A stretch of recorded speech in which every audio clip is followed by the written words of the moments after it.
എന്തൊരു താരമാണ് Kylian Mbappe. എന്ത് പറഞ്ഞ് വർണ്ണിക്കണം എന്നെനിക്കറിയില്ല. സിറ്റി വേഴ്സസ് റയൽ മാഡ്രിഡ് രണ്ടാം പാദ മത്സരത്തിൽ ബെർണാബുവിൽ അയാളുടെ ഷോ അല്ലേ നമ്മൾ കണ്ടത്. തിരിച്ചടിക്കാൻ വന്ന സിറ്റിയുടെ പ്രതീക്ഷകളെ തകർത്ത എംബാപ്പയുടെ 3 ഗോളുകൾ, അതും രാജകീയമായ ഗോളുകൾ. എംബാപ്പെ വന്ന സമയത്ത് ശരിക്കും സ്ട്രഗിൾ ചെയ്തത് നമ്മളെല്ലാവരും കണ്ടതാണ്. എന്തിനു കൂടുതൽ പറയുന്നു, ചില മത്സരങ്ങൾ കണ്ടപ്പോൾ സ്വന്തം ആരാധകർക്ക് പോലും മനസ്സിൽ ദേഷ്യം വന്നിട്ടുണ്ടാവണം. ഇത്രയും നാൾ കാത്തിരുന്നത് ഇതൊക്കെ കാണാൻ വേണ്ടിയായിരുന്നോ എന്ന് അവർക്ക് തോന്നിയിട്ടുണ്ടാകും. പക്ഷേ തോറ്റുകൊടുക്കാൻ ഒരിക്കലും മനസ്സില്ലാത്ത ക്രിസ്ത്യാനോ റൊണാൾഡോയുടെ പാത പിന്തുടരുന്ന ആളാണ് കിലിയൻ എംബാപ്പെ.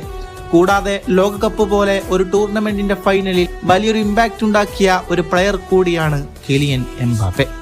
അങ്ങനെയുള്ള ആളെ മനസ്സുകൊണ്ട് പോലും എഴുതിത്തള്ളാൻ പാടില്ലായിരുന്നു.